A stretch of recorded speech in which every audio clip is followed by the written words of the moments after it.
সুমনের এক বন্ধু সুমনকে একদিন এসে বলল, মাসে 10% গ্যারান্টি রিটার্ন দেবো, আর এটা একদম সেফ। আর এই কথা শুনে সুমন তাকে 50,000 টাকা দিয়ে দিল। তুমি কি কোনো দিন এরকম ফাঁদে পড়েছো? বিশ্বে এমন কোনো লিগ্যাল ইনভেস্টমেন্ট স্কিম নেই যেখানে একদম ফিক্সড রিটার্ন থাকে 15% বা 20%। এমনকি ব্যাংক এফডিতেও একটা নির্দিষ্ট রিটার্ন ফিক্স থাকে, যেটা অবশ্য কম।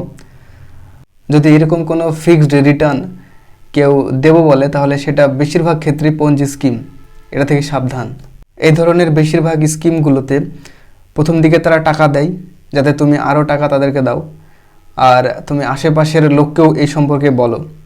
তারপরে যখন সময় যায়, একটা সময় এগুলো বন্ধ হয়ে যায় এবং পুরো সিস্টেম ভেঙে পড়ে। তাই এরকম যদি কোনো স্কিম সামনে আসে, তবে অবশ্যই সেটা সেবি বা আরবিআইয়ের অফিসিয়াল ওয়েবসাইটে গিয়ে চেক করতে হবে যে সে কোম্পানিটা রেজিস্টার্ড আছে কি না। তুমি কি কখনো এই ধরনের স্কিমের কথা শুনেছো? কমেন্টে জানাও। আর এই ভিডিওটা শেয়ার করো যাতে মানুষ আরও সচেতন হয়।